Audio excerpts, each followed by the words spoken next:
Assalamualaikum warahmatullahi wabarakatuh. Om Swastiastu, Shalom, Nama Budaya, Salam Kebajikan. Pada pembahasan kali ini kami akan membahas tentang strategi pemasaran dalam meningkatkan penjualan buku novel yang berjudul Bidadari Berhati Nabi. Mata kuliah Manajemen Pemasaran. Kami dari kelompok 6 yang beranggotakan dengan saya sendiri Ahmad Giovanni Trivanto, Nabila Aulia Nurjaman, Maya Angelina, Rika Cahyani Dwi Lestari, dan yang terakhir adalah Putri Sahlia Jovanka. Untuk mempersingkat waktu, kita langsung ke pembahasannya. Pada slide pertama, di sini adalah latar belakang.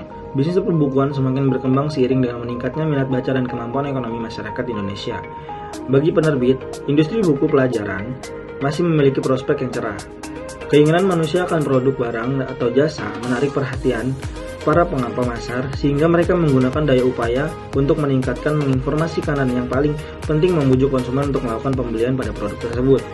Proses dalam pemenuhan kebutuhan dan keinginan manusia inilah yang menjadi konsep pemasaran, mulai dari pemenuhan produk atau produk, penetapan harga atau price, dan mempromosikan atau promotion. Pada slide kedua kali ini masih membahas tentang latar belakang. Penghasil produk harus dapat melahirkan bentuk sarana promosi supaya konsumen yakin akan produk dari perusahaan tersebut.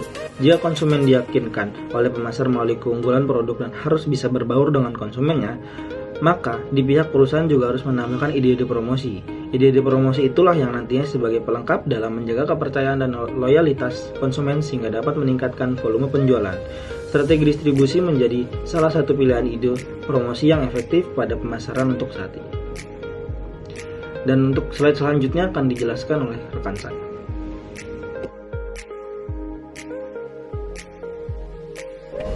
Strategi pemasaran menurut Clotter and Armstrong 2012 adalah logika pemasaran di mana perusahaan berharap dapat menciptakan nilai bagi customer yang dapat mencapai hubungan dan menguntungkan dengan pelanggan. Perusahaan bisa menggunakan 2 atau lebih program pemasaran secara bersamaan, sebab setiap jenis program seperti periklanan, promosi, penjualan, personal selling, layanan pelanggan, atau pengembangan produk memiliki pengaruh yang berbeda-beda terhadap peminatan. Volume penjualan yang menguntungkan berupa tujuan pemasaran, artinya laba dapat diperoleh melalui pemuasan konsumen. Laba yang didapat membuat perusahaan tumbuh dan berkembang, menggunakan kemampuan yang lebih besar kepada konsumen serta memperkuat kondisi perekonomian secara keseluruhan.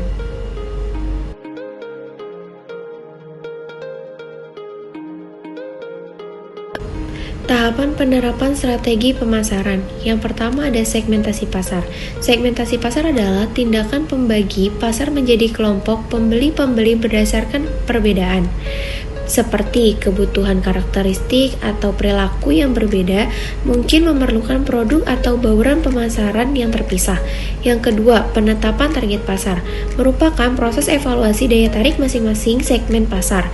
Yang ketiga, diferensiasi dan posisi pasar. Perusahaan harus memutuskan bagaimana mendiferensiasikan penawaran pasarnya untuk setiap segmen sasaran dan posisi apa yang ingin ditempatinya dalam segmen tersebut.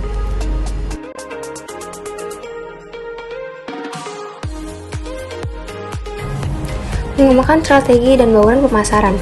Bauran pemasaran dikenal dengan istilah 4P, terdiri dari produk atau produk, price atau harga, place atau tempat, dan promotion atau promosi.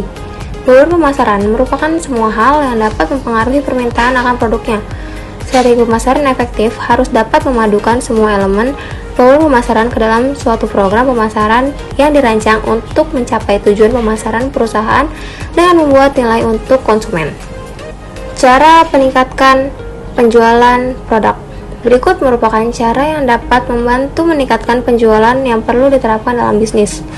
Di sini ada 8 cara. Yang pertama ada tingkatkan kekuatan brand. Yang kedua ada memperluas target pasar. Yang ketiga ada meningkatkan kualitas produk. Yang keempat ada memberikan promo menarik.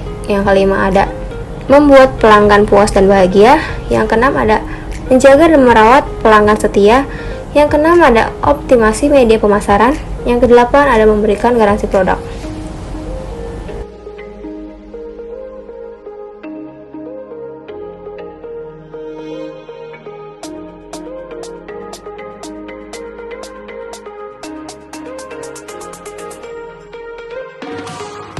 Tahapan penerapan strategi pemasaran.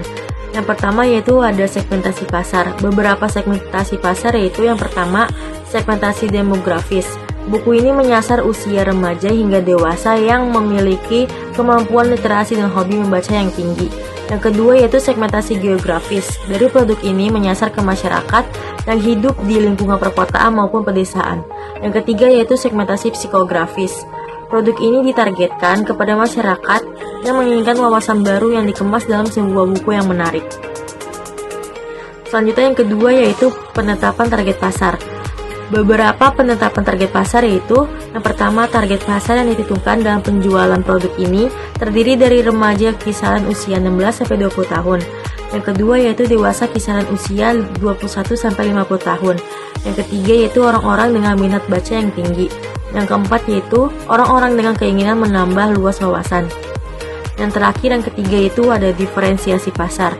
Yang pertama, gambar halaman cover buku yang belum pernah ada sebelumnya. Yang kedua yaitu kisah yang terkandung dalam buku ini merupakan karya orisinal yang mana berarti tidak ditemukan dalam buku-buku lainnya. Ya, berikut merupakan contoh dari bauran pemasarannya, yaitu ada produk yang akan dipasarkan yaitu berupa buku berjudul Bidadari Berhati Nabi yang memiliki spesifikasi buku 14 x 20 cm, 924 halaman, dan hardcover. Yang kedua ada harga atau price. Harga atau price yang ditujukan di buku ini merupakan berupa harga PO yaitu Rp380.000. Kemudian ada ketiga promosi yang akan dipromosikan melalui iklan pada channel YouTube, posting pada Instagram, dan melalui grup dan status WhatsApp. Yang keempat merupakan place atau tempat pemasarannya yang dituju yaitu ada e-commerce seperti Shopee, ada Tokopedia, dan media sosial seperti Instagram. Sekian presentasi dari kami. Wassalamualaikum warahmatullahi wabarakatuh. Terima kasih.